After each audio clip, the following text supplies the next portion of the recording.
தேவனே நான் ஓமதண்டையில் இன்னும் நெருங்கி சேர்வதே என் ஆவல் பூமியில். லூக்கா சுவிசேஷம் 22:44. அவர் மிகவும் வியாகுலப்பட்டு அதிக ஊக்கத்தோட ஜெபம் பண்ணினார்.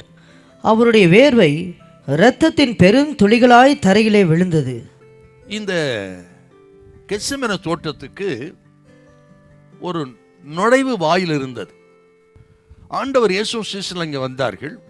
வந்த பொழுது அந்த நுழைவு வாயிலிலே மற்ற 8 சீசர்களையும் யூதாஸ் போயிட்டான் காட்டி கொடுக்க 11 பேர். அதில் 8 சீசர்களையும் அந்த நுழைவாயிலே இங்கே இருங்கள் சொல்லிவிட்டு பேதுரு, யோவான், யாக்கோபு 3 பேரை மாத்திரம் அழைத்து கொண்டு அந்த தோட்டத்துக்கு உள்ளே பிரவேசித்து அவர்கள் ஒரு இடத்துல நீங்கள் இங்கிருந்து ஜெபம் பண்ணுங்கள் சொல்லிவிட்டு சற்று கல்லெறி தூரம் இயேசு முழங்கால் படியிட்டு அதிக ஊக்கத்தோடு ஜெபம் பண்ணினார். இதுதான் அந்த ஜெபம் பண்ண இடத்துடைய விவரங்கள். இதை நம்ம யோசிக்கும் பொழுது ஆண்டவர் அழைத்து கொண்டு போன அந்த 3 சீசர்களை குறித்து கொஞ்சம் பார்க்கணும். அந்த 3 பேரை மாத்திரம் அழைத்து கொண்டு போன அந்த 3 பேரும் ஆண்டவராகிய இயேசு கிறிஸ்துவுடைய அந்த நெருங்கிய வட்டத்துக்குள்ள இருந்தார்கள். அவர்கள் மேல் ஆழமான நம்பிக்கை வைத்து அவர்கள் ஜெபிப்பார்கள் என்று சொல்லி அவர்களை தன்னோடு அழைத்து கொண்டு போய் சொல்றார், நீங்கள் இங்கே இருந்து ஜெபம் பண்ணுங்கள் என்று சொல்றார்.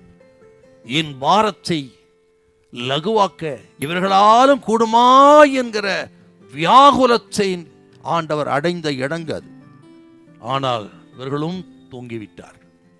இந்த 3 பேரையும் நம்பி ஆண்டவர் 3 இடத்துக்கு கொண்டு போனார்.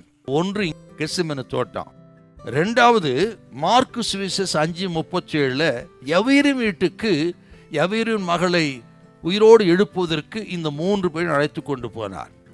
அப்புறம் மறுரூபமலை, மத்தேயு 17 முதல் வசனத்தின்படி மறுரூபமலைக்கும் இந்த பேதுரு, யோவான், யாக்கோபு 3 பேரும் அழைத்து கொண்டு போனார். அவ்வளவு நெருக்கமானவர்கள் இந்த 3 பேரும்.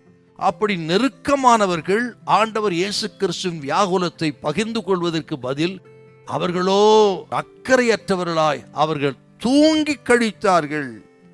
ஏன் சார் இந்த 3 பேர் அழைத்து கொண்டு போனார்? ஆண்டவருக்கு இது ஒரு இருண்ட காலம் போல. சிலுவைக்கு போவதற்கு முன்பு அந்த காலகட்டத்தில் இவர்கள் அவர் அடைந்த ஆக்கினைக்கு வியாகுலத்துக்கு பலத்த சாட்சியா இருக்கணும். சாட்சியா இருந்து பின் நாட்களிலே அவர்கள் இப்படி வியாகுலப்படும் பொழுது அடுத்தவருக்கு உதவி செய்வதற்கு சாட்சியா இருக்கணும். அதுக்கு தாங்க ஆண்டவர் கூட்டு போறார். அருமையான கர்த்தருடைய பிள்ளைகளே, ரொம்ப நெருக்கமான காலகட்டங்களில் நம்மை காப்பாற்றுகிறார், பாதுகாக்கிறார், உதவி செய்கிறார், ஆதரிக்கு. எதுக்குன்னா அடுத்தவருக்கு நாம் உதவியா இருக்கும்படி, பலத்த சாட்சியா இருக்கும்படி. அந்த இருண்ட காலகட்டத்திலும் நாம் தரித்திருந்து தைரியமாயிருந்து ஆண்டவரை சார்ந்து சாட்சியாய் நம்ம வாழ வேண்டும். பயப்படாதிருங்க, அவர் நாமத்தை நம்பி தைரியமாயிருங்க. இருண்ட காலத்திலிருந்து விடுதலை கொடுப்பார். சீக்கிரத்தில் நல்ல வெளிச்சத்தை காண உதவி செய்வார். ஹல்லேலூயா, ஹல்லேலூயா.